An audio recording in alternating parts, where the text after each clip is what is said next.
¿Quién quedó de ayer? Todos, ¿verdad? Ayer levantaron la mano todos. A ver, aquí vamos a empezar. Gracias, presidenta. Buenos días, Joana Flores de Grupo ASIR. Nada más, sobre este tema de México Canta, me gustaría preguntarle a la secretaria de Cultura, los perfiles de estos jóvenes que han identificado, no sé, ¿son jóvenes que han estudiado previamente música o traen un talento autónomo, si se han preparado solos, qué han detectado? Hay de todo, hay algunos que han estudiado música, pero hay de todo. Hay jóvenes que se dedican a otra cosa, pero tienen un talento, como por ejemplo el chico de hip hop. El matrimonio pues no se dedica a la música, pero han sido aficionados a lo largo de su vida. Finalmente la música uno la lleva en el corazón y yo creo que cantan desde chiquitos, y esta es una gran plataforma para que también con el acompañamiento profesional pues puedan tener otro tipo de acceso a otras oportunidades, pero hay de todo. No se trató de elegir a gente que viniera de la música necesariamente, es una plataforma para todas y todos. Gracias. Y, presidenta, sobre el tema de la comisión, estaríamos hablando de que finalmente seguiría siendo o es una de las tasas o comisiones más bajas entre… Sí, ahora le dije a Rocío que revisara el tema de la comisión y también de cuánto se puede enviar, porque hay límites para enviar anualmente. Entonces lo revisa ahora Rocío para poderles dar bien la información y evidentemente pues tiene que ser la forma más económica de enviar recursos, porque si no, pues no tendría el objetivo que tiene. Hay muchísima gente, hay una estimación de Banco de México que dice que 99% son transferencias electrónicas. Sin embargo, hablando con las remesadoras grandes, que Rocío ha hecho este trabajo de manera muy importante, y también Relaciones Exteriores, con MoneyGram, Western Union, con todos ellos, dicen que no, que en realidad algunas hablan del 70% como transferencia electrónica, algunos hablan de 60%, pues dependiendo de…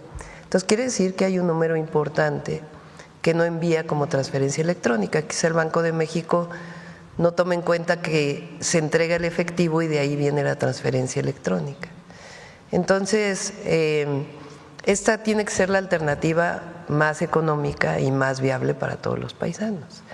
Entonces, obviamente, Finabien tiene su alianza con remesadoras allá, pero tiene la gran virtud de que al pedir la tarjeta de bienestar de Finabien es muy fácil solicitarla y cumple con todos los requisitos en Estados Unidos.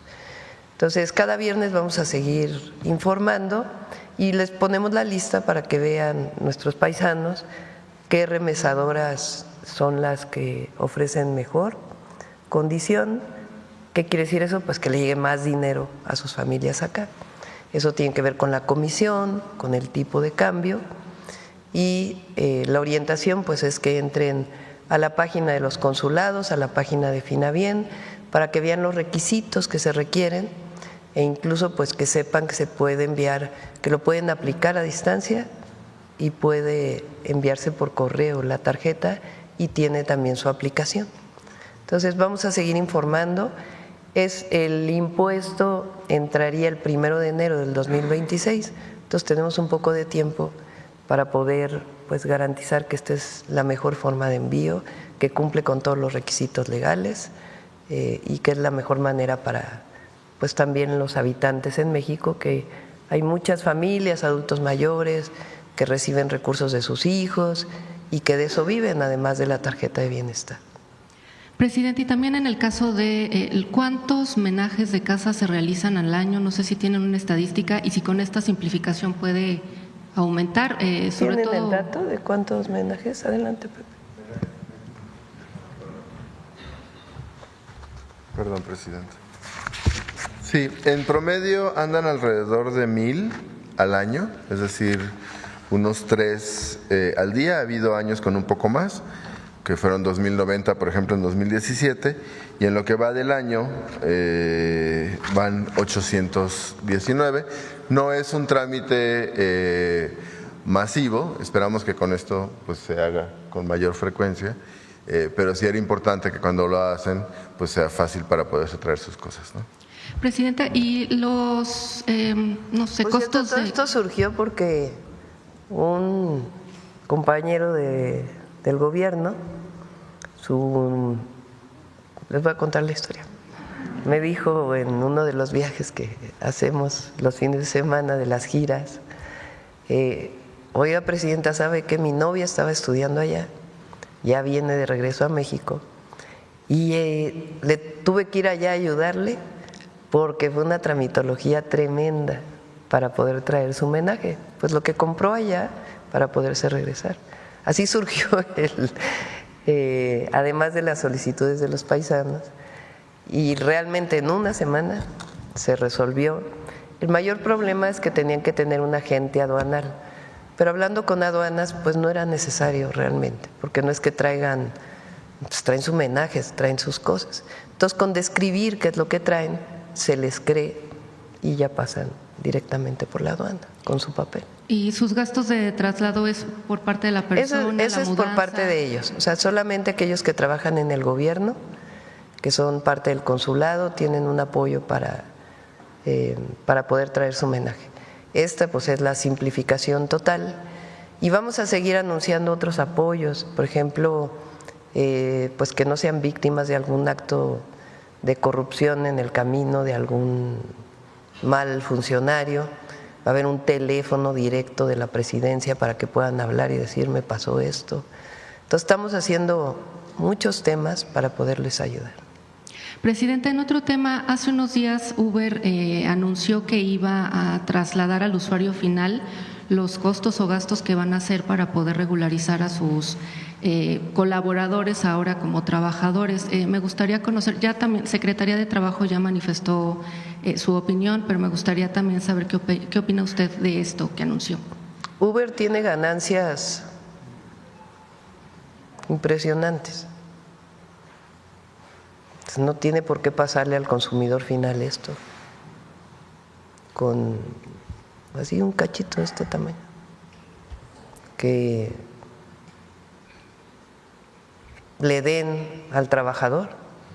Entonces realmente no es cierto que lo deban trasladar, sino que realmente se asuma pues que son personas que requieren seguridad social y que ellos como patrones, como empleadores digámoslo, porque no es directamente la misma asociación que cuando trabajas en una fábrica, pues tienen que contribuir. ¿Hay un diálogo con Uber o hay diálogo sanción? Permanente. Van más de 400,000 personas inscritas en el Seguro Social. A veces cuando hay personas que dicen es que hay que formalizar, que sí, pues hay que formalizar la economía, todos estamos de acuerdo con ello, pero piensan a lo mejor que es una persona que vende en vía pública. No, hay muchos trabajadores que poco a poco eso ha ido disminuyendo, sobre todo con la reforma del outsourcing, que tenían condiciones muy precarias de empleo, como los repartidores. Imagínense 400,000 personas que hoy van a contar con toda la seguridad social. Y si ganan menos de un salario mínimo, con el seguro para cualquier accidente.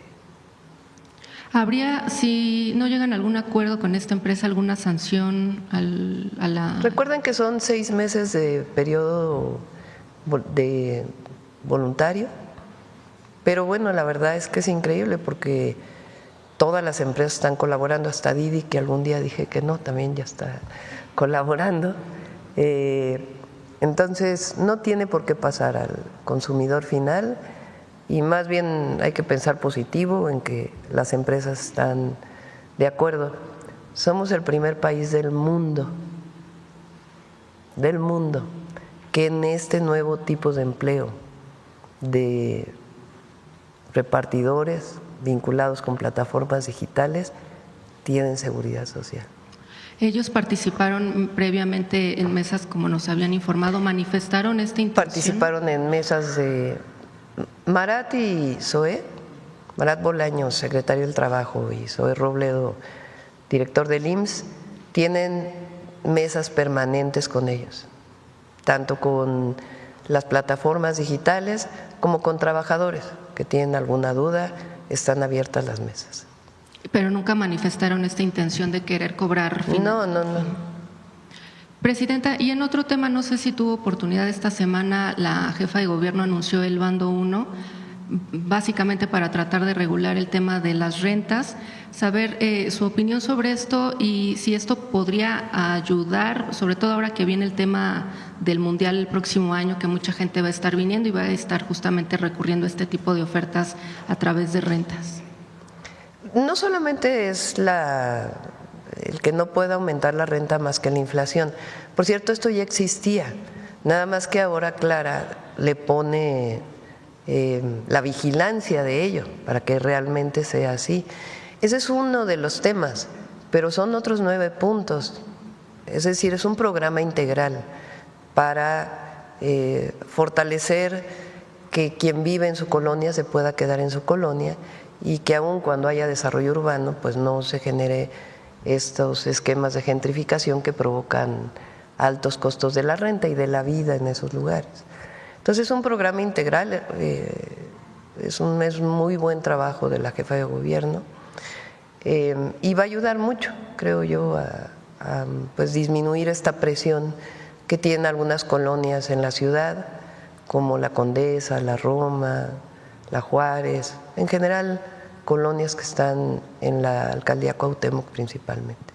Y se anuncia una marcha justamente contra la gentrificación para el domingo. ¿Algún llamado a los manifestantes? Pues primero que no haya violencia, que el problema no es la gente que nos viene a visitar. Quien nos viene a visitar se quiere quedar aquí a vivir un tiempo, viene de visita de otros países del mundo, tiene que ser respetuoso de nuestras leyes, de nuestra Constitución y respetuoso con todas y todos los mexicanos. Eso es lo primero. Pero esto no debe ser un pretexto para un asunto discriminatorio de aquel extranjero o extranjera que quiere venir a vivir a México. Eso es lo primero. Y lo segundo, pues que no haya violencia. En México hay derecho a la manifestación, a la libre expresión, aunque algunos digan que no, es falso, y que se manifiesten pacíficamente y pues el diálogo que tienen con la jefatura de gobierno. Clara es muy buena jefa de gobierno y siempre está buscando la manera de atender todos los problemas. Presidente, y finalmente, ayer trascendió perdón, dicen 10 preguntas, lo siento. Ayer trascendió la muerte de Hernán Bermúdez, a ver si en el gabinete se tocó este tema independientemente de las investigaciones que hay en contra del exfuncionario. ¿En Tamaulipas dices? ¿Es el caso de Tamaulipas? De Tabasco. De secretario Tabasco, de sí. Seguridad de Tabasco. ¿Ayer? Sí, que había muertos, se rumoraba saber si este tema… ¿No se tocó en el gabinete? Es que hubo un fallecimiento de un activista en Tamaulipas que lo estamos trabajando, revisando con las familias. No hay información sobre eso. ¿Por qué no preguntas al gabinete, a Omar, a ver si nos puede dar información? Pero no está confirmado. Muchas gracias, buenos días. A ver, del tema. Ahora vamos aquí a la esquina y luego vamos para acá. Presidenta, buenos días. Elizabeth Robles, de Canal del Congreso. Aprovechando que está aquí el canciller y hablando de las remesas, el Congreso participó junto con esta delegación encabezada por usted sobre este tema para tratar de mitigar los impactos de esta propuesta de aplicar un impuesto a las remesas en Estados Unidos. Canciller, yo quisiera preguntarle si usted considera oportuno que continúen estos diálogos en este y en otros temas con el apoyo del Congreso mexicano y que se retomen estas reuniones interparlamentarias rumbo a la discusión del TEMEC. Con permiso. Sí, sin duda el papel que jugó la comisión fue importante. Recuerden ustedes que en un principio esa iniciativa estaba planteando el 5% y abarcaba además a todos. Y poco a poco, como resultado de una serie de factores, porque hubo, primero los paisanos y las paisanas allá se organizaron y expresaron también su punto de vista y su insatisfacción con la medida. Fue muy importante. El grupo parlamentario que fue jugó sin duda un papel también muy importante. Tuvieron muchas reuniones con legisladores de los dos partidos. Había unos más simpatizantes con la posición de México, que era, por supuesto, no se debe poner ningún impuesto a este tipo de transacciones, porque pues ya pagaron en cierta forma todo ese dinero, ya pagó impuestos. Entonces había un buen argumento, inclusive en un momento dado se esgrimió la posibilidad también de invocar algún tratado internacional, etcétera, pero el diálogo fue fructífero, el diálogo funcionó y hubo también gestiones a nivel de la Cancillería con el departamento, diversas instancias del Congreso, porque este fue un planteamiento que surgió cuando se planteó directamente con las autoridades del Departamento de Estado. Yo lo hablé con el secretario Rubio, fue muy claro, me dijo, a ver, esta es una iniciativa del Congreso de los Estados Unidos, entonces hay que negociarlo ahí con el Congreso, en las dos cámaras, de manera que dio resultados, yo creo que satisfactorios. Obviamente a nosotros nos hubiera gustado que hubiera quedado en cero, pero bueno, se hizo un muy buen trabajo. Y yo creo que justo lo que dice, esto nos debe hacer reflexionar sobre la conveniencia de que se reanuden estos diálogos. La presidenta Sheinbaum ha sido muy clara y reiterada en sus instrucciones. Tenemos que dialogar con todos aquellos con los que tengamos puntos de vista afines, pero también y sobre todo quizá con los que tenemos puntos de vista que no coinciden. Y el diálogo en ese caso específico dio resultados. Yo estaría muy a favor de que se reanudara. Correcto. Presidenta, también aprovechando que está el titular de la agencia, Pepe Merino, preguntarle, a propósito de la publicación de los decretos de ley en materia de telecomunicaciones, ¿ya tienen alguna valoración sobre el impacto presupuestal que tendrá la implementación? Porque, por ejemplo, se mencionó hace algunos días en Cámara de Diputados que se va a requerir presupuesto para el próximo año para la contratación de agentes, de comprar infraestructura y demás. ¿Ya tienen consideraciones acerca del impacto presupuestal que tendrá?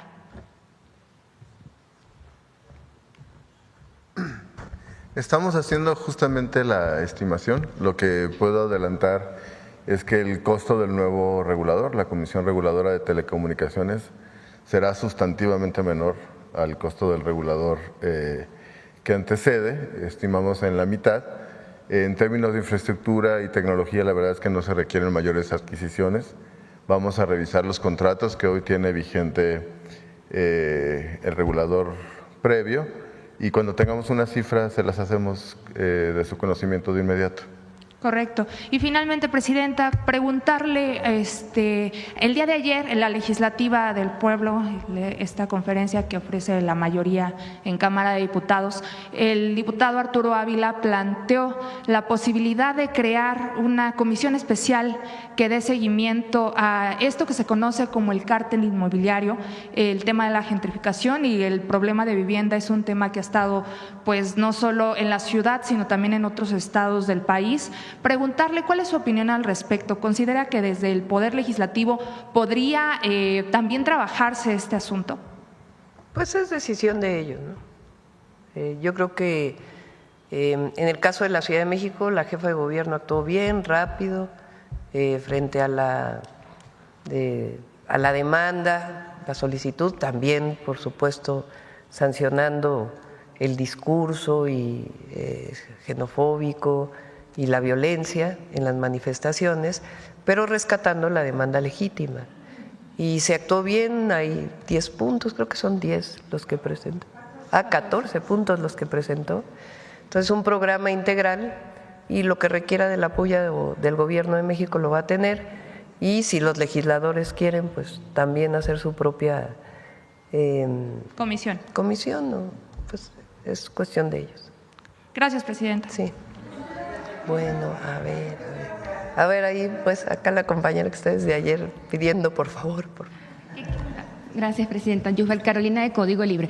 Para aclarar, es que nos queda un poquito con la duda. Para confirmar, ¿es $2 de comisión sin importar el monto?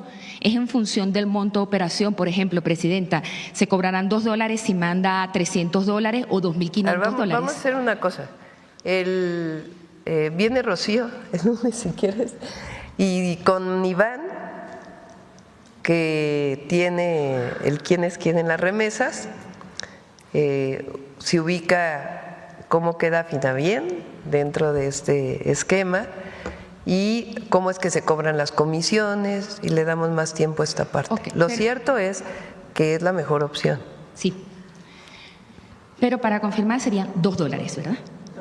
$2.99, okay, eso, y $2.99. lo presentamos comparado con otras comisiones. Repito, hay algunas remesadoras que tienen 0 comisión, pero en vez de dar $1 en 18 pesos, dan $1 en 17. Entonces dicen 0 comisión, pero en el tipo de cambio cobran la comisión.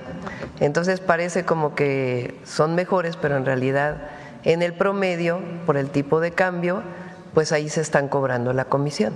Okay. Entonces, por eso, en términos del tipo de cambio y de la comisión que se cobra, ¿por qué se cobra una comisión?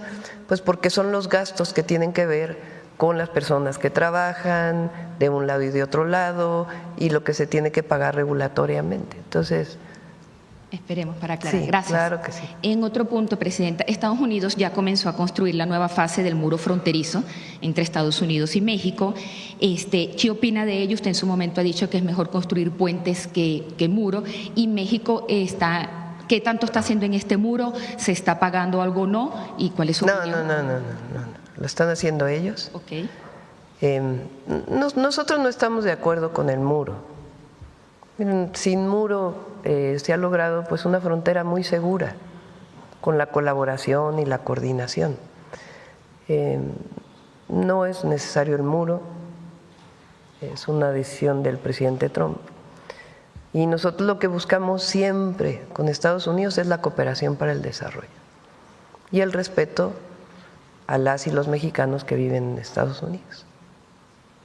Y por último, usted ayer comentó que no se puede encubrir a nadie, debe haber pruebas ante hechos y que haya una responsabilidad. Esto lo digo por el caso del senador Adán Augusto. Presidente, ¿este tema que viene ocurriendo no tiene un costo político para el gobierno? No lo creo. La Fiscalía investiga y lo que lleven las investigaciones de la Fiscalía. Y bueno, sería pertinente que el senador pues también diera su versión. Es importante. Por ejemplo, durante el primer periodo del senador hoy Adán Augusto como gobernador, bajó muchísimo los niveles de inseguridad en Tabasco. Los homicidios cayeron de manera muy importante. Pues eso habla de un trabajo que se hizo cuando él fue gobernador. Ya la parte de la investigación contra esta persona que fue secretario vino después. Por eso yo decía que el Gabinete de Seguridad el martes les pueda platicar pues cómo fue este proceso, con las fechas y todo. Pero bueno, el senador debe dar su versión también para que pues se conozca y la gente pueda valorar la función que desempeñó él como gobernador y particularmente en el tema de seguridad. Y de todas maneras, si hay investigaciones, pues tiene que seguirse investigando. Nosotros no vamos a proteger, a cubrir a nadie. La Fiscalía, cuando hace investigaciones, pues hará sus investigaciones y llegará a sus propias conclusiones a partir de las investigaciones.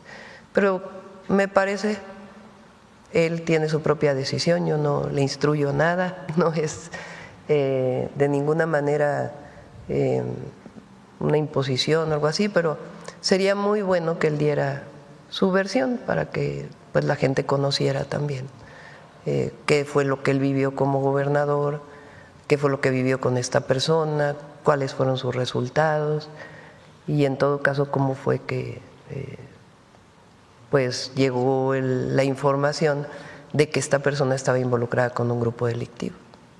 Muchas gracias.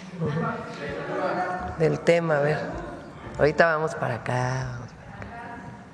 Presidenta, qué gusto saludarle a Ramón Ramírez Gutiérrez. Hoy los oaxaqueños conmemoramos el aniversario luctuoso de Benito Juárez. Sí, vamos a tener una ceremonia conmemorativa de ello, del gran presidente Benito Juárez. Pero fíjese que a este motivo, y hablando del tema de los migrantes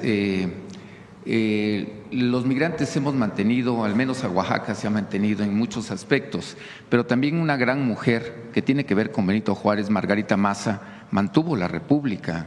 Ella cosiendo allá en Nueva York.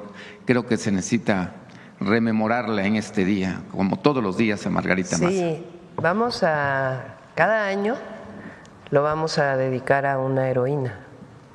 Así como iniciamos con la mujer indígena, porque son muchas mujeres indígenas, el 2026 va a tener su efemérides, así. Y Margarita Maza va a ser uno de esos años, porque en efecto no solo es un asunto de que fue esposa de Juárez.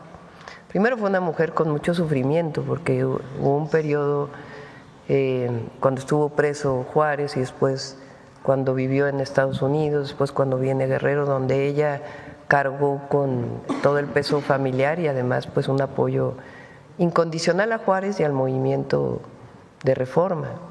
Entonces es una mujer extraordinaria, coincido, y perdieron hijos ellos incluso por la situación de pobreza en la que vivía ella en Estados Unidos. Entonces sí es muy importante reconocerla en toda su valía. Y hablando precisamente de migrantes, voy a sintetizar por el tiempo de mis compañeros la situación de los migrantes. Los oaxaqueños somos migrantes. Los oaxaqueños, ¿qué estamos pidiendo los que somos migrantes, los que hemos sido migrantes? Es que precisamente haya mayor atención. Se ha dicho mucho en el discurso, pero en la situación real de lo que está pasando en los consulados es otra la situación, los horarios, el cambio de personal, falta sensibilidad para atender a un migrante, porque muchas veces los funcionarios no han sido migrantes, no han sentido lo que es pasar la frontera, lo que tener que trabajar 8 horas y todavía trabajar otro poquito más para mandar más dinero a la familia. Eso es lo que necesitan los migrantes. Y sobre todo un caso en Atlanta, ahorita que está el secretario, se venden las citas. En el número que dan por teléfono, las citas las dan 6 meses después. En cambio, si hablan a una notaría, a cambio de $60 se les dan en 2 o 3 días. Digo, no puede ser la generalidad, pero sí le hablo de algunos casos que pueden estar pasando allá. Otra situación respecto a los migrantes es lo que le he reiterado, es la posibilidad de que se unifique la situación entre Financiera Bienestar y Banco Bienestar, porque las familias en las comunidades a veces solamente tienen Financiera y el banco les queda 3 horas. O viceversa, y esto significa que si se pudiera unificar, pues ya los servicios los tendrían en el mismo lugar y además se ampliaría la cobertura de estos servicios que al fin y al cabo son financieros. Otra de las situaciones es que lo que piden los Dreamers es la posibilidad de invertir en México, que además sería un capital para desarrollo en las comunidades, es decir, con este capital que puedan invertir los Dreamers principalmente, no sé si estoy pronunciando bien, se pueden financiar proyectos de desarrollo para sus comunidades. Está la versión de los CETES, pero tiene poca difusión y como que no es muy atractivo para el mercado. Y bueno, esta es en situación de los migrantes, Presidenta, y ojalá pues algo de todo esto, pues digo, lo que ustedes puedan retomar, me lo puedan contestar. Pepe, ¿por qué no platicas cuál es el mecanismo de la cita? Exactamente, para que lo sepan los paisanos que nos escuchan. Y después Juan Ramón sobre los cónsules. Muchas gracias. El tema de las citas, en efecto, era un tema de mucha exigencia por parte de paisanas y paisanos, en parte justamente por ese tipo de prácticas que por supuesto vamos a revisar junto con Cancillería y hacer lo que solemos hacer, que es un ejercicio de usuario simulado para verificar exactamente cuál es la atención y que no ocurra ese tipo de cosas que por supuesto son inaceptables. Lo que ocurría antes es que alguien reservaba muchos pedacitos de horarios, ¿no? Llenaban todo el día y luego tenían estas prácticas que mencionas, ¿no?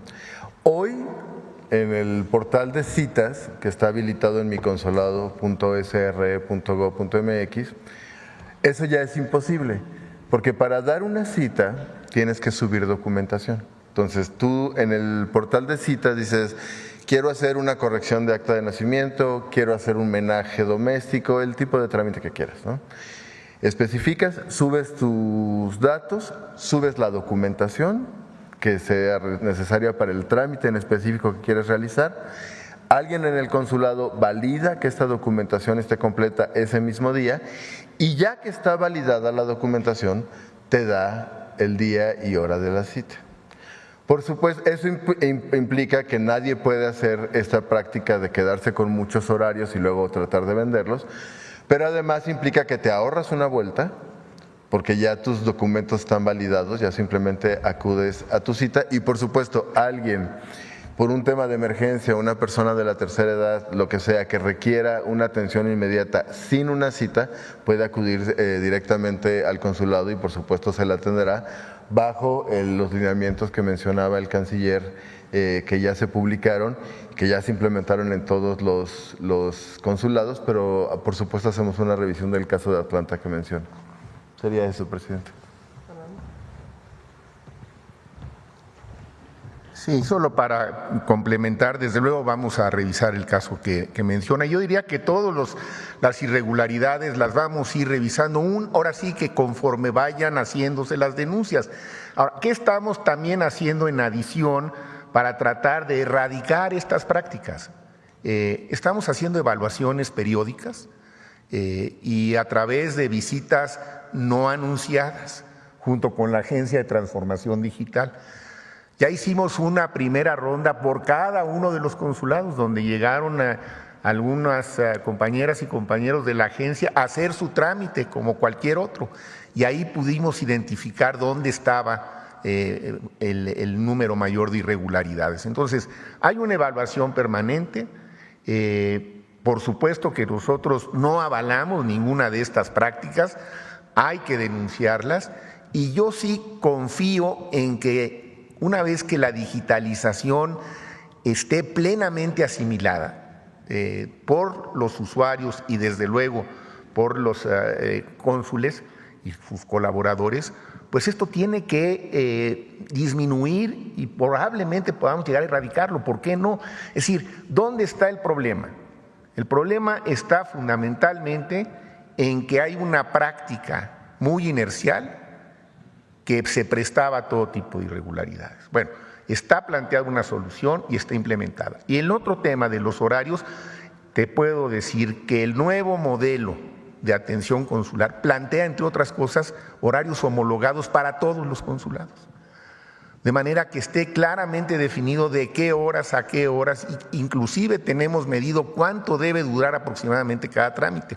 Bueno, pero tomamos nota de todas estas irregularidades que aún subsisten para atenderlas, pero también quisiera mandar el mensaje, porque esta ha sido la instrucción reiterada que yo he recibido por parte de la presidenta y que hemos transmitido a todas y todos los compañeros que trabajan en los cónsules, en los consulados, que tenemos que erradicar estas prácticas, que tenemos las herramientas para poder erradicarlas y que es asunto de ponernos a trabajar con la intensidad que sea necesaria.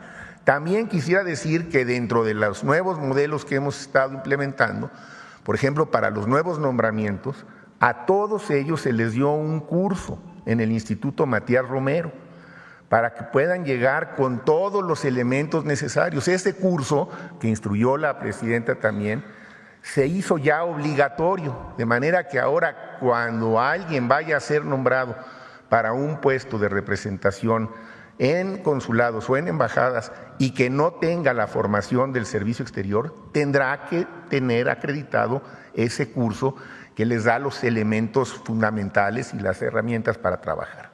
Pero atendemos con mucho gusto ese caso y cualquier otro específico que quisieran plantearme, con mucho gusto, y los retroalimentamos en cuanto tenga yo la información. Presidenta, los cónsules tienen que tener algo por encima de todo, amor al pueblo.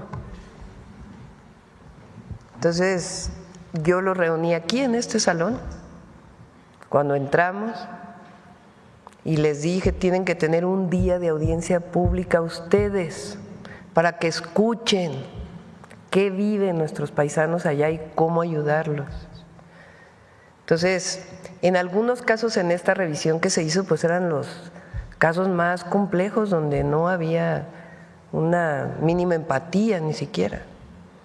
Entonces, el cónsul, todo el servicio de Relaciones Exteriores, porque tiene pues su carrera y muchos vienen de hace mucho tiempo, pero en particular los consulados en Estados Unidos, el cónsul, por encima de todo, la cónsul es amor al pueblo y entender una situación difícil que viven nuestros paisanos, particularmente en este momento, pero en general, cuando están allá, que muchas veces viven situaciones de discriminación o que no pueden estar en contacto con sus familias. Los cónsules tienen que apoyar. Presidenta, en este mismo tema del tema que está tocando, celebramos mucho este certamen de México Canta. Sin cambio, ojalá que para la próxima emisión se pueda considerar también a los radicados en el resto del mundo. ¿Por qué le hablo? A veces los que están, tenemos mexicanos que están en Europa, por ejemplo, y están realizando trabajos extraordinarios. En Oaxaca tenemos una pianista que acaba de terminar su educación en una escuela de alto rendimiento de la Unión Europea y está tocando a todas las mujeres, que poco se ha hablado de ellas, pianistas principalmente de Europa. Y sin cambio no pudieron tener acceso a este certamen de México Canta. Lo consideramos. Y ya por último, Presidenta, ahora sí ya la situación de históricamente en el pasado reciente, hay pendientes respecto a los macheteros de Atenco. Se dio justicia a una parte, pero faltan los de Nezquipayac, que les hace falta la tenencia de la tierra, su certificación de su agua y la situación de proyectos productivos que está pendiente y que fueron los que… Está el plan de justicia para Atenco y se está atendiendo. Ahí está María Luisa Albores, es la responsable, aunque esté en alimentación para el bienestar, todo el gobierno tiene varias tareas, todos los que formamos parte del gobierno tenemos varias tareas y María Luisa está encargada de ese plan de justicia. Gracias, Presidenta. Sí. Por cierto que salió, no lo comentamos aquí, pero salió un documental, ¿no?, con algunos expresidentes sobre el tema del aeropuerto de Texcoco. Ya salió hace tiempo, ¿no?, algunos meses, como queriendo reivindicar, ¿no?, que por qué el aeropuerto se hizo en Santa Lucía y no en Texcoco. Salieron unas fotos por ahí, ¿no?, a ver si las muestran de cómo está el lago de Texcoco ahora. Y la otra cosa, recuerden que al cambiar el aeropuerto, primero el aeropuerto que se iba a construir en Texcoco iba a cerrar el aeropuerto de la Ciudad de México. Y el aeropuerto de la Ciudad de México lo iban a convertir en un desarrollo inmobiliario. Ese era el gran negocio, entre otros, del aeropuerto internacional en Texcoco. Por otro lado, esa es una. Entonces, la decisión que además se puso a votación de que se fuera a Santa Lucía, la tomó la gente también. Y se ahorraron 300,000 millones de pesos. No se nos debe olvidar eso. O sea, se quedó el aeropuerto de la Ciudad de México por más que dijeran que no podían funcionar los dos, por razones de aire y quién sabe qué tanta cosa. Están funcionando los dos de manera excelente y al hacer el aeropuerto en Santa Lucía, en vez de en Texcoco, con todo y lo que se les pagó a los contratistas para poder cerrar sus contratos, se ahorraron 300,000 millones de pesos.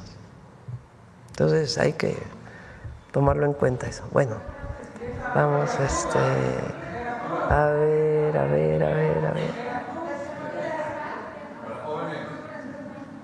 a ver de este lado. A ver, el compañero de atrás que no ha preguntado y luego vamos aquí adelante.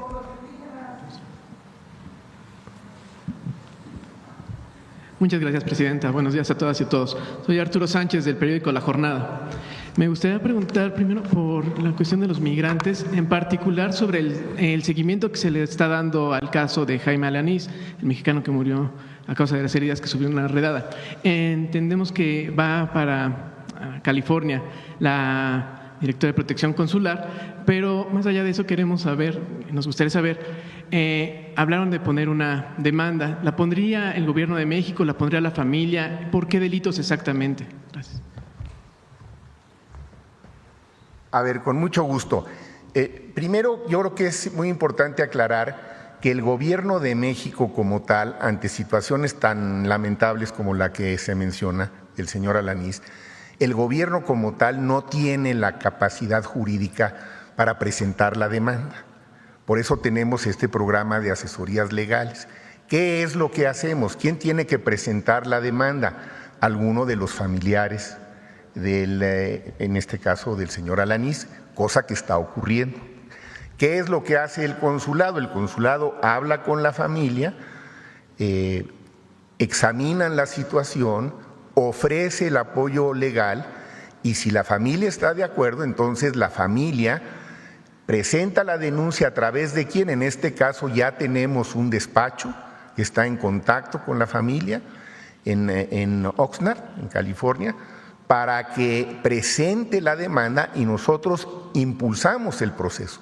Pero el consulado como tal no tenemos la capacidad jurídica para hacerlo y por eso tienen que ser firmas estadounidenses, abogadas y abogados que tengan las licencias necesarias para poder ejercer y llevar a cabo estos procesos.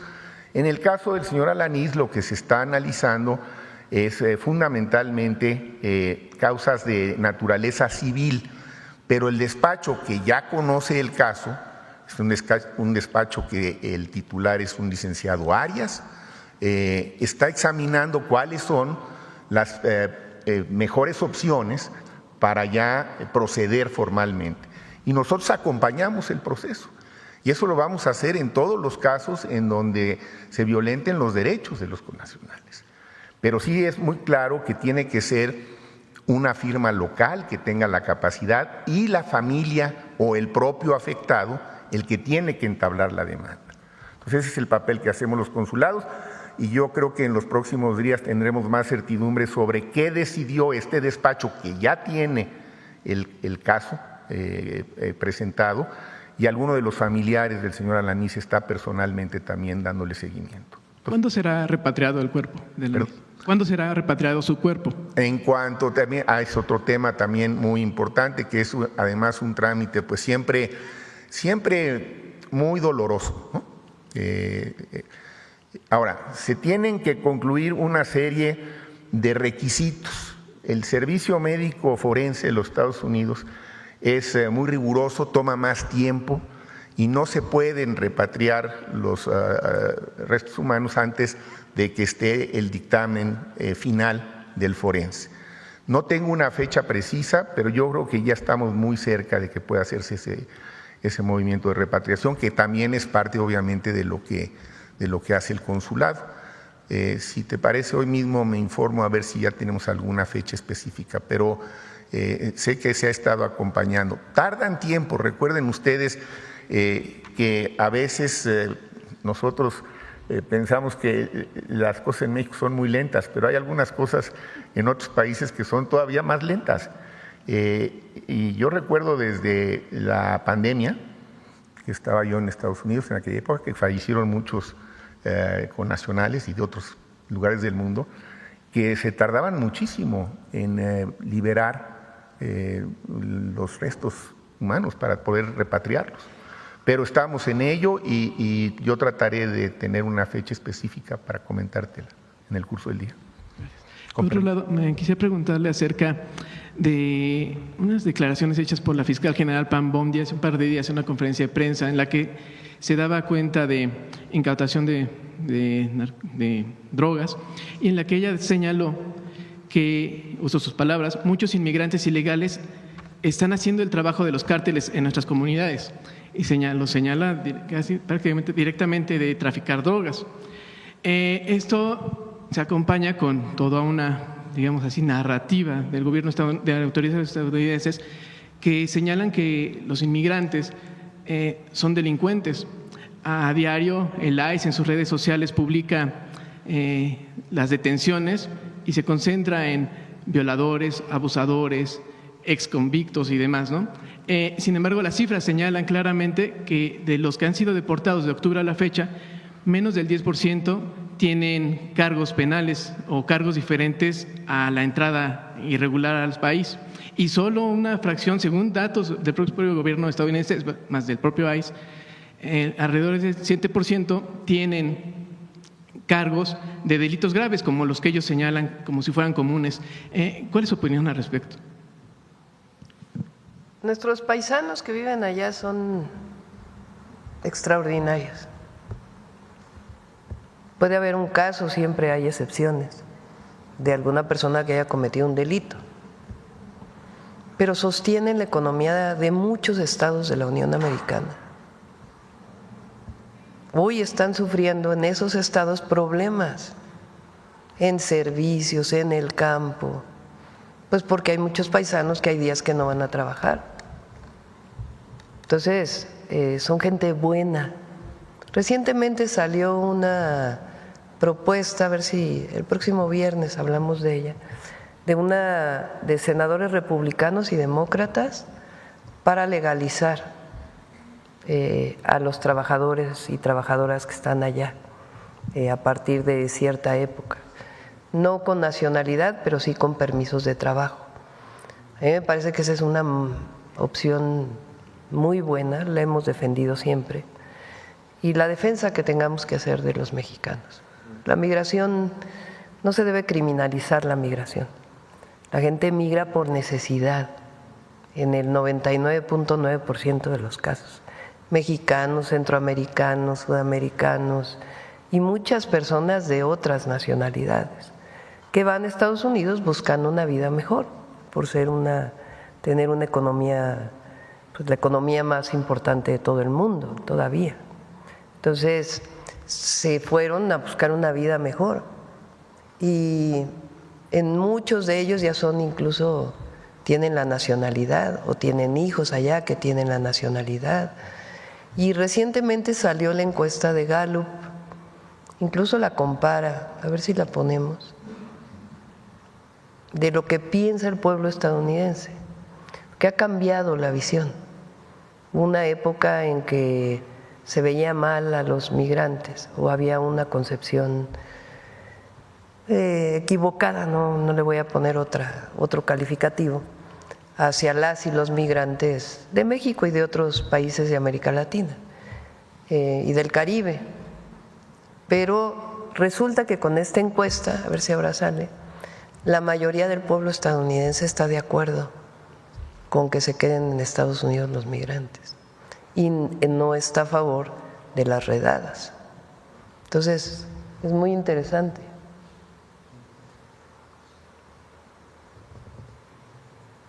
Dice, ¿tú piensas que la inmigración es buena o mala para el país ahora?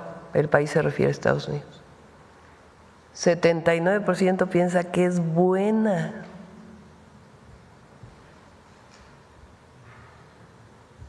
Entonces, esto es muy importante para que lo consideren también, pues, en Estados Unidos.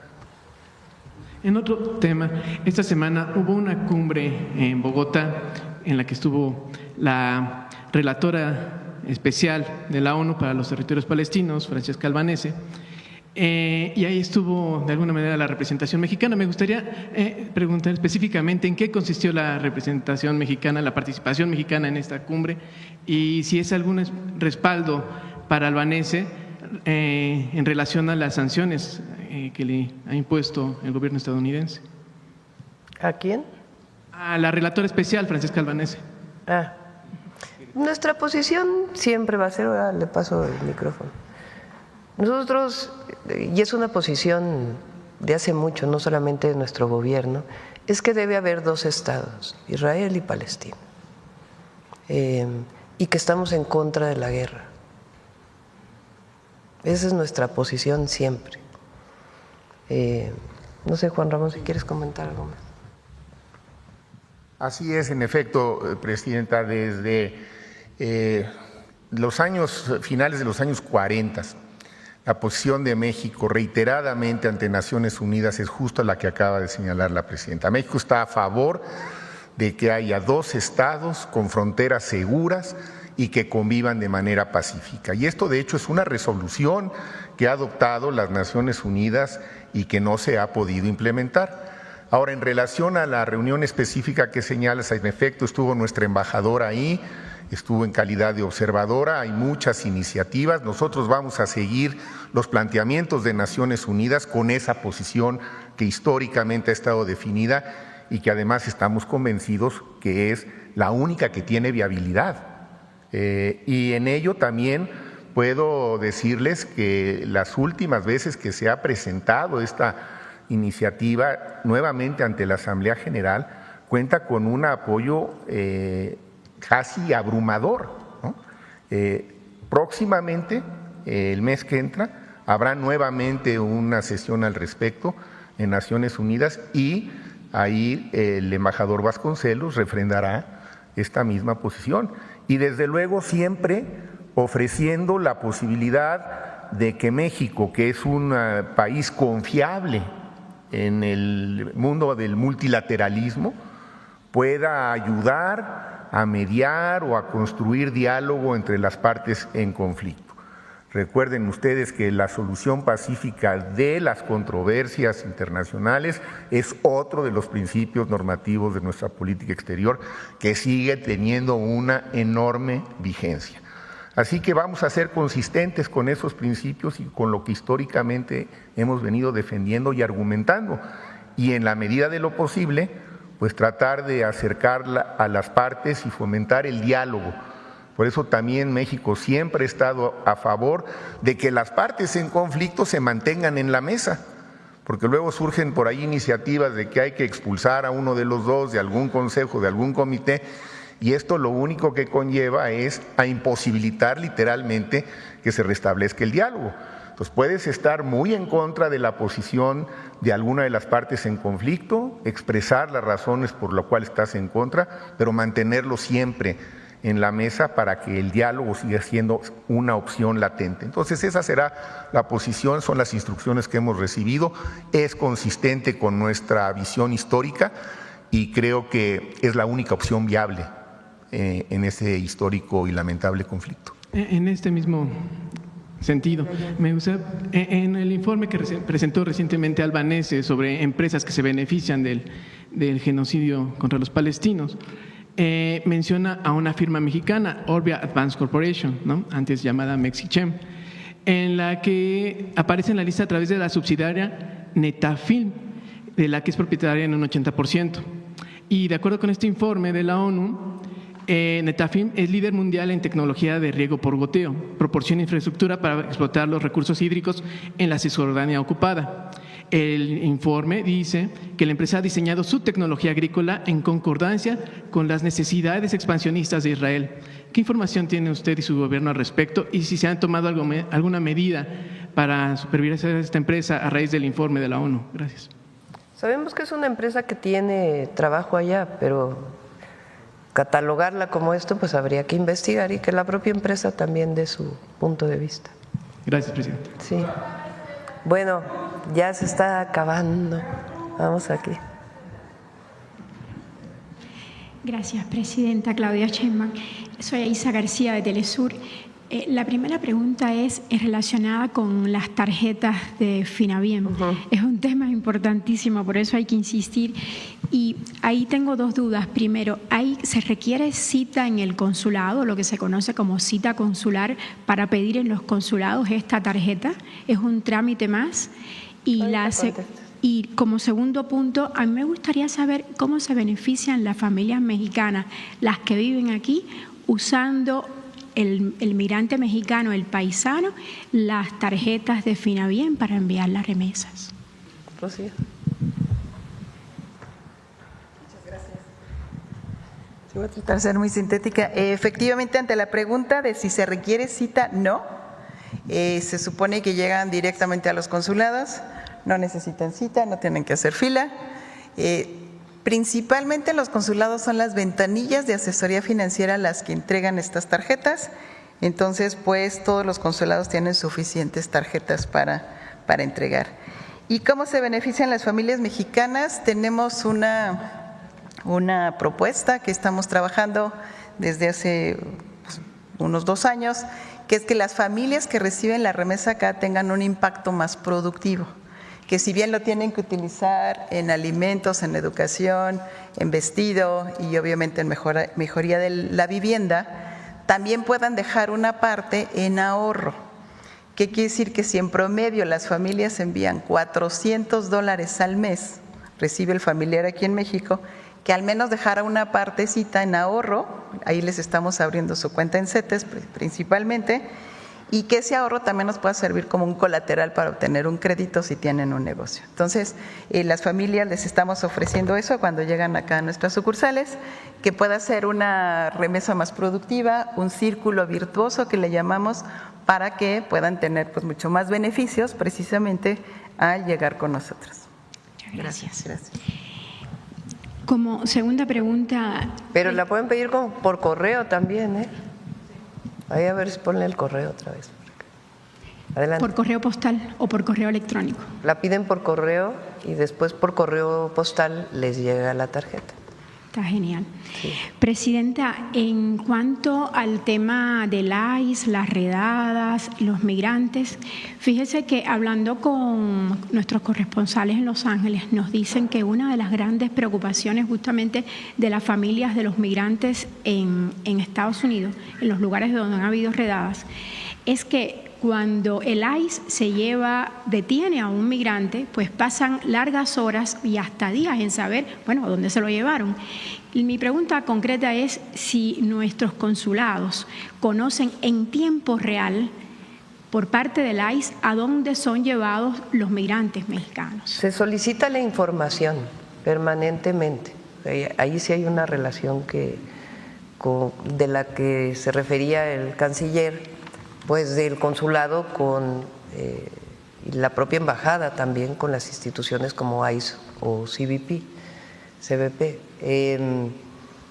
Y lo que hacen los cónsules, tienen esa instrucción de ir personalmente o a través de alguna persona al consulado todos los días a los centros de detención. Todos los días tienen que ir para poder saber quién está ahí, cuántos mexicanos están ahí. Una vez que tienen el contacto con nuestro connacional, con nuestro paisano, paisana, que reciban información, cómo los están tratando para poder intervenir y además el contacto con sus familias para poder entrar en contacto con sus familias y que conozcan que su familiar está bien.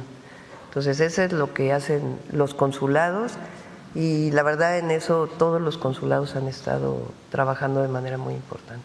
Y ahora esta nueva herramienta del teléfono al que se puede llamar, 520-623-7874. Este es un teléfono para asesoría y para que si una persona mexicana es detenida por razones de migración, por cualquier razón, pero particularmente asociada a su estatus migratorio, ellos tienen derecho a una llamada, pueden llamar a este teléfono y ahí se le piden los datos de los familiares, se pone en contacto con el consulado interviene de manera inmediata para poder ver a dónde lo están llevando o la están llevando y poder hacer pues todo el proceso de apoyo consular que requiere.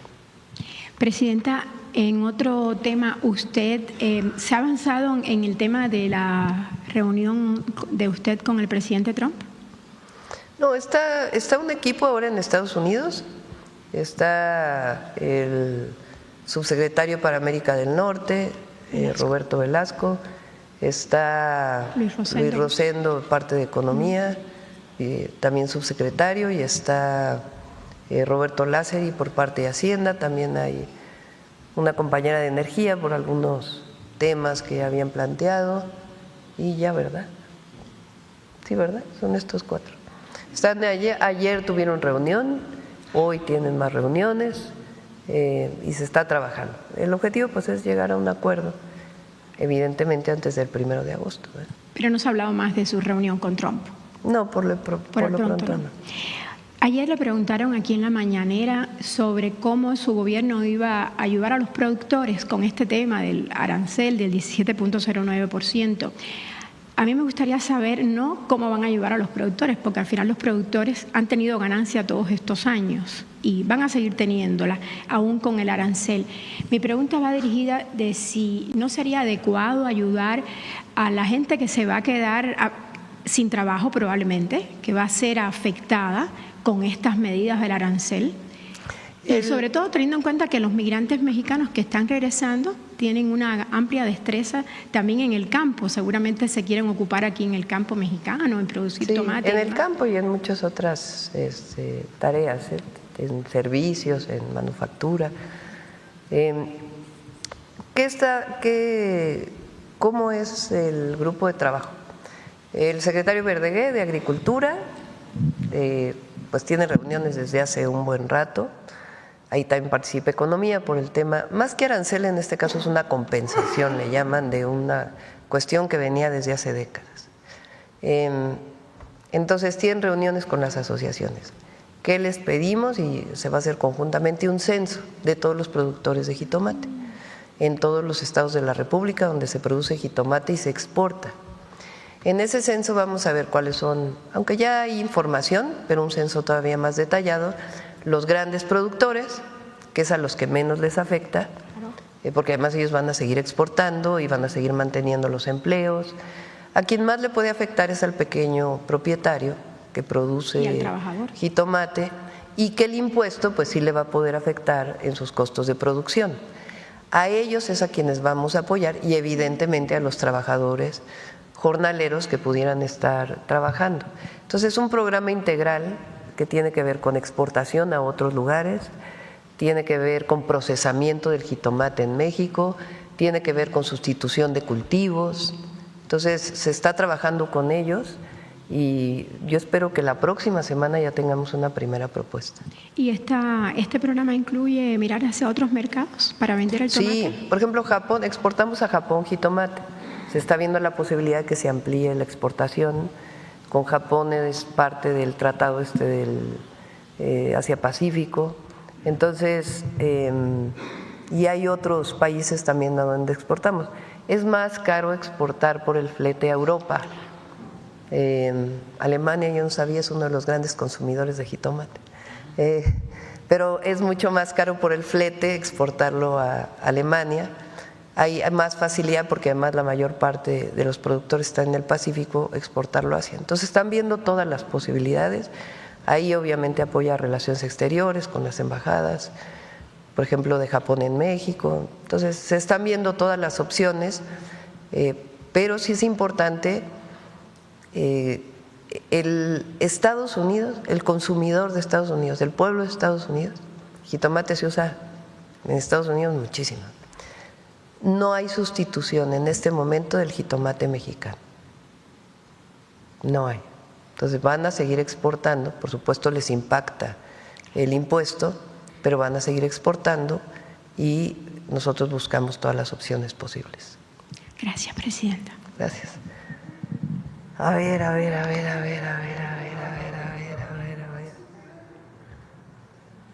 9:20. A ver aquí atrás a la compañera y luego el compañero que viene de Veracruz y cerramos y dejamos para el lunes la siguiente. Buenos días, Presidenta. Yareda Arciniega, de Revista Fortuna. Presidenta, respetando plenamente la autonomía de la UNAM, ¿cuál es su postura ante el deterioro en el posicionamiento de la universidad pues en el ranking internacional? QS, donde cayó hasta el lugar 136 y salió del top mundial. ¿Qué papel jugará la nueva Secretaría de Ciencias, Humanidades, Tecnología e Innovación en la estrategia de su gobierno para fortalecer la educación superior, Presidenta? Y pues también apoyar a las instituciones como la UNAM a recuperar el liderazgo en investigación, docencia e internacionalización. No sé si este es el mismo. Bueno, Juan Ramón fue rector de la UNAM. Por eso le pregunto, cuando Juan Ramón fue rector, se colocó a la UNAM entre las 100 universidades más prestigiosas del mundo, pero no sé si es el mismo índice. Es un índice diferente, también es importante, porque se toman en cuenta distintos indicadores, parámetros. La UNAM es una muy buena universidad, ya saben que yo tengo yo soy Puma, nací Puma desde niña porque mi madre estudió en la UNAM, mi padre estudió en la UDG, en la Universidad de Guadalajara. Y bueno, yo estudié en la UNAM pues, desde el bachillerato, en el grandioso CCH Sur. Les mando abrazos a todos los CCHeros y CCHeras. Entonces, por supuesto que queremos muchísimo a la Universidad Nacional. Yo pienso que tengo mis opiniones también, que no las voy a vertir aquí en este momento. En otro día podemos hablar de ello. Y tiene que, sobre todo, dedicar muchos recursos a los estudiantes, más de los que están dedicando ahora. Esa es mi posición, entre otras, y a los académicos. El subsecretario de Educación Superior, Ricardo Villanueva, él fue rector de la Universidad de Guadalajara y él está en contacto a través de la NUYES con todas las universidades del país. Estamos trabajando varios temas con todas las universidades y también queremos que amplíen la matrícula y que hagan sus programas de austeridad de veras, para que los recursos se destinen principalmente a las funciones sustantivas de las universidades, que es la educación, la investigación y la difusión de la cultura. Muchas gracias, Presidenta. En otro tema, en Revista Fortuna publicamos una investigación, Presidenta, que revela que en la Ciudad de México el gobierno ha contratado durante 2023 y 2024 una póliza de seguros, con Seguros Azteca, filial de Grupo Electra, para garantizar la cobertura de gastos médicos en caso de accidentes para los estudiantes de la Ciudad de México. El costo de esa póliza es de al menos 16 millones. Revisaron, ¿no? Ya hubo una declaración del gobierno de la Ciudad de México sobre esto. Sí, Presidenta, en este sentido, preguntarle, ¿no debería de valorarse también el cumplimiento fiscal, incluyendo a las controladoras como criterio adicional en las licitaciones públicas, debido a que pues Seguros Azteca pertenece o su controladora es Grupo Electra y tiene, como lo expuso su gobierno, tiene una deuda fiscal? Que están dentro de la ley, siempre. Entonces, en ese marco pues se puede revisar. Si hay una empresa sancionada por alguna razón, pues no debe ser contratada, ¿no? Sí, porque a partir de las leyes y de las normas en México. Ahora, en este caso particular, el gobierno de la ciudad pues ya respondió que iba a revisar el contrato. Muchas gracias, Presidenta. En otro tema, y otra vez recordando que el Banco de México cuenta con autonomía constitucional, ¿cuál es su postura ante la preocupación expresada por al menos uno de los integrantes de la Junta de Gobierno, quien votó en contra del reciente recorte de la tasa de interés, argumentando que la inflación podría no converger a la meta del 3% ni siquiera en 2026? ¿Qué acciones desde el Ejecutivo considera prioritarias para contribuir a que la inflación disminuya de manera sostenida, Presidenta, sin comprometer el crecimiento ni el poder adquisitivo de la población? ¿Será posible que converjan las acciones del Gobierno con una necesidad de mantener a raya la inflación, sobre todo tomando pues en cuenta que la red de protección social, los apoyos sociales aumentan el circulante monetario y la liquidez en la economía? Primero, yo estoy de acuerdo, es una decisión del Banco de México, ellos la toman, pero yo estoy de acuerdo que baje la tasa de interés, porque ayuda a la inversión. Mientras menor sea la tasa de interés, pues evidentemente más créditos puede haber y mayor inversión va a haber en nuestro país. Los bancos tienen muchos recursos en México. Entonces, de hecho, cada vez que que me reúno con ellos, siempre les digo cuándo van a bajar las tasas de interés ellos, ¿no? Porque ya la bajó el Banco de México y ellos tienen que bajarla para que incluso pequeñas o medianas empresas puedan ser sujetas de crédito. Entonces, es una decisión del Banco de México a partir de sus propias estimaciones, cálculos, modelos, pero desde mi punto de vista está bien. 2, no ha habido inflación relacionada con la baja de la tasa de interés. El incremento de la inflación del mes pasado, que ya bajó el último mes, tiene que ver con el aumento en el precio de la carne, el aumento al precio del pollo y el aumento de carne de res, pollo y de cerdo. ¿Qué tiene que ver eso con la bajada de la tasa del banco? Pues nada. Tienen que ver con cuestiones estacionales, escasez de algún producto, en fin, la gripe aviar que vino de Brasil, bueno, aquí no entró pues, pero que tuvo Brasil en determinado momento, pues tiene que ver con otros indicadores que no están asociados a la baja de la tasa. Entonces, pues bueno, ahí tienen puntos de vista distintos los subgobernadores. Creo que se llama así, ¿verdad? Subgobernadores. Subgobernador. Muchas gracias, Presidenta. Por último, en 2024 la COFESE presentó una demanda colectiva sin precedentes contra empresas distribuidoras de medicamentos como Casa Marsam, Casa Saba y Fármacos Nacionales por prácticas monopólicas que afectaron durante años el abasto y los precios en el sector salud. El enfoque de esta demanda es que se obtenga una compensación económica por más de 2.300 millones de pesos que puedan destinarse al IMSS Bienestar, aunque un juzgado rechazó inicialmente la demanda ante los alegatos de los distribuidores de medicamentos. El caso sigue pendiente de resolución en la Suprema Corte, Presidenta. Ante la desaparición de la COFESE como organismo autónomo y la creación de la Agencia Antimonopolios, ¿cómo se observa el desarrollo de este caso ahora que ya va a entrar el nuevo Poder Judicial? Bueno, las resoluciones que haya tomado la COFESE, pues esas se respetan, ¿no? Porque está en la ley, está en la Constitución. Por supuesto, ante esas decisiones, pues siempre la persona o la empresa tiene el derecho de amparo. Yo creo que ya todo esto ya le va a quedar a la nueva Corte. Ya salió publicada la agenda, ¿no?, de una de las salas o de la propia Corte, de qué van a tratar en su última sesión ya. Y el caso que hemos hablado aquí, que no voy a mencionar ahora, no le toca a la Corte actual, sino le toca a la nueva Corte y probablemente este caso también, porque no está dentro de los casos específicos que han dicho que van a tratar en su última sesión. ¿Cómo observa el desenlace de este? Pues lo ve la Secretaría Anticorrupción. Ella, Raquel, es muy buenísima. Aparte de ser honesta, es de las mujeres más estudiosas y sabe perfectamente, muy estructurada de cómo hay que actuar. Entonces ella está haciendo un gran papel y ella pues a la que le corresponde este proceso.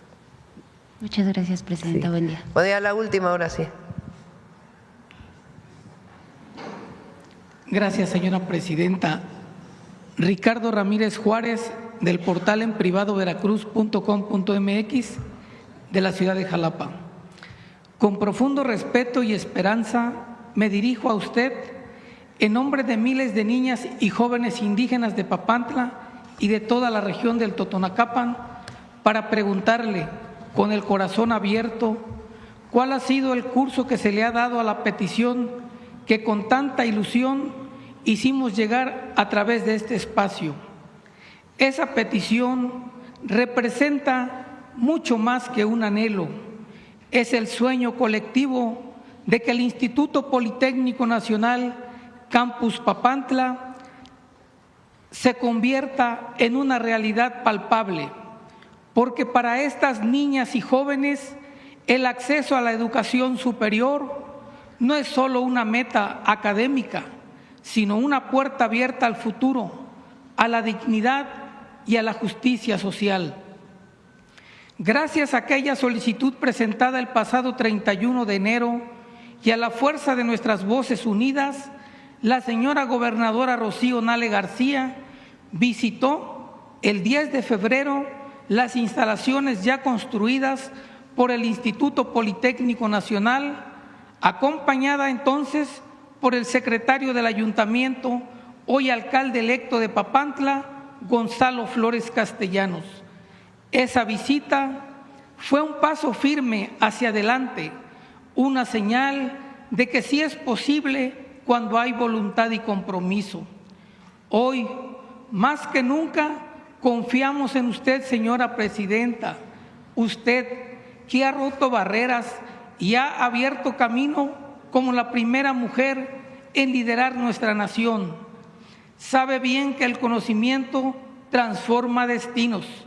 Usted, que proviene del mundo de la ciencia, sabe que cuando la educación florece, también florece el país entero. De la mano de la gobernadora Rocío Nale García, quien en solo 7 meses y 18 días de gobierno ha demostrado con hechos su profundo compromiso con el bienestar social. Creemos firmemente que esta noble causa encontrará eco en su sensibilidad y visión de justicia. La gobernadora ha eliminado cuotas en todos los institutos tecnológicos del Estado y ha otorgado a más de 5,000 estudiantes becas con la única característica de estar en condiciones económicas vulnerables, destinando más de 50 millones de pesos para combatir la deserción académica. Su gestión es un faro de esperanza para quienes más lo necesitan. En este año de la mujer indígena, las mujeres del Totonacapan depositan su confianza en usted, presidenta Claudia Sheinbaum, porque saben que usted no solo escucha, sino que actúa. Saben que en su liderazgo habita la ciencia, pero también el corazón. Saben que con usted el conocimiento no será un privilegio, sino un derecho. Creemos firmemente que con su apoyo, el Instituto Politécnico Nacional Campus Papantla no será un sueño aplazado, sino una realidad viva que transformará generaciones enteras. Gracias por inspirarnos, gracias por abrir caminos, gracias por creer en la educación como el alma de un México más justo y más fuerte. Sí, sí va a estar el campus, ya lo había dicho. Tenía algunos problemas, en este momento no recuerdo exactamente, tenía una problemática, pero ya la está resolviendo el director general del Poli y claro que va a estar el campus. Me comprometí cuando fui a Papantla y los compromisos se cumplen. Muchas gracias, señora presidenta. Sí, antes ¿Me permite mi segunda pregunta? Pero más breve, por favor. Más breve, es que es muy importante, presidenta, sí. Pero muy importante. Mi segunda pregunta tiene que ver con la libertad de expresión. Le comento un tema. En Veracruz se está dando un escenario que considero debe ser expuesto en esta tribuna. Varios medios de comunicación como Notiver y columnistas del mismo Notiver y otros portales de Veracruz y Jalapa, ampliamente conocidos, fueron los que más combatieron a usted como candidata presidencial y a Rocío Nale como candidata a gobernadora, acusándolas de todo tipo de falsedades, mentiras y denostaciones personales para buscar ayudar a ganar a los candidatos del PRI, PAN y PRD. Su guerra sucia no logró impactar a las masas que se volcaron en las urnas a su favor. Ahora, como gobernadora de Veracruz, Rocío Nale, y usted como presidenta, siguen los ataques de esos mismos medios de comunicación y de esos columnistas. Se puede decir, bravo, que viva la libertad de expresión. En abierto y todos los días las críticas son de todos los colores, pero más allá de las críticas, ahora se han atrevido a publicar graves ofensas contra usted como presidenta de la República, como la que escribió el señor Manuel Rosete Chávez, que no lo puedo llamar periodista, en su columna Apuntes del lunes 22 de junio del 2025, que por ningún motivo me puedo atrever a leer en esta tribuna pública, pero me permitiré dejarle unas copias del texto a la coordinadora de comunicación social, la maestra Paulina Silva Rodríguez. Pero será Belmont porque Pau anda todavía de así como la captura de pantalla que prueba que este señor ha sido contratado por el Congreso del Estado con un convenio de miles de pesos, convenio que por supuesto fue autorizado por el presidente de la Jucopo de Veracruz, diputado Esteban Bautista Hernández. Lo que considero que es grave es que ahora resulta que entre más se ofenda a la presidenta de México y a la gobernadora Rocío Nale en el Poder Legislativo de Veracruz, a estos columnistas y medios de comunicación se les trata cuerpo de rey y les entregan convenios de publicidad de muchos miles de pesos autorizados por el jefe de prensa del Congreso del Estado, un columnista del Notiver que fue impuesto por el dueño de este medio, quien siempre escribió en contra de la candidata presidencial Claudia Sheinbaum y de la candidata gobernadora de Veracruz, Rocío Nale, de nombre Esaú Valencia Heredia. Convenios de publicidad, reitero, de muchos miles de pesos que son autorizados por el presidente de la Jucopo, Esteban Bautista Hernández, y coordinador de la poderosa fracción parlamentaria de Morena, quienes también autorizan a estos medios de comunicación y columnistas se ensañen contra la diputada Tania Carola Cházaro Viveros, presidenta de la mesa directiva del Congreso local, a quien acusan de que muy pronto integrará su bancada lésbico-gay con su compañera petista, la combativa legisladora Elizabeth Morales García, texto que fue publicado el pasado 29 de junio del 2025, del cual también dejo las copias respectivas. Eso no es todo. El presidente de la Jucopo, Esteban Bautista Hernández, autorizó un convenio de muchos miles de pesos al periódico Vanguardia de Veracruz, propiedad de Gregorio Gómez Martínez, alias Goyo Gómez, quien se encuentra bajo la medida cautelar de prisión domiciliaria por el asesinato del exdiputado federal Nicanor Martínez Holguín. Medios de comunicación donde quien aparece como directora de nombre Ivonne Patricia también fue detenida por secuestro agravado, quien luego de permanecer más de 16 meses presa fue liberada por un juez federal. Aún con todos estos antecedentes, un reportero de Vanguardia Veracruz, el pasado viernes 4 de julio en esta mañanera del pueblo, señaló que usted como presidenta de México debería hablar con la gobernadora Rocío Nale por temas de inseguridad en el Estado, sin mencionar los graves delitos en que se encuentran involucrados el dueño de Vanguardia de Veracruz, Goyo Gómez, y la directora del medio, su cuñada Ivonne Patricia. Alias Goyo Gómez, desde la prisión domiciliaria, operó abiertamente en las recientes elecciones del 1 de julio del 2025 a favor de los candidatos a alcaldes del partido Movimiento Ciudadano, con su poderosa estructura financiera y criminal, tratando de ganar las alcaldías de Poza Rica y Papantla en complicidad con otro expresidiario, José Manuel del Río Virgen, procesado y encarcelado por su presunta vinculación en el asesinato de René Tobar Tobar, ex candidato a alcalde del MC en Cazones en las elecciones locales del 2021 y actual funcionario menor de la Auditoría Superior de la Federación. Mi pregunta es, ¿está usted de acuerdo a que desde el Poder Legislativo de Veracruz se patrocinen a columnistas y medios de comunicación que ataquen y ofendan a usted como presidenta de México y a nuestra gobernadora de Veracruz? Muchas gracias y perdón porque me extendí, pero creo que es necesario. Gracias. Estoy de acuerdo con la libertad de expresión, por encima de todo. Ahora, porque ni modo hay que decirlo. También estoy de acuerdo con el derecho de réplica. Ya se me había olvidado, pero por las 8 columnas del Reforma de hoy. Sacó un comunicado el secretario Omar García Harfuch, pero es muy importante que se conozca. Primero, que cuando va a haber una aseveración así es muy importante que siempre tomen el otro punto de vista, sobre todo cuando se va a acusar a una institución del tamaño de la Secretaría de Marina, que tiene el mayor reconocimiento del pueblo de México, porque dice la CEMAR, no dice algunos elementos que en todo caso habría que ver, dice la CEMAR y la FGR. Entonces, para que se tome en cuenta la opinión de la Secretaría de Marina. En el operativo que dice ahí, participó la Secretaría de Marina deteniendo a los delincuentes vinculados con el huachicol, imagínense.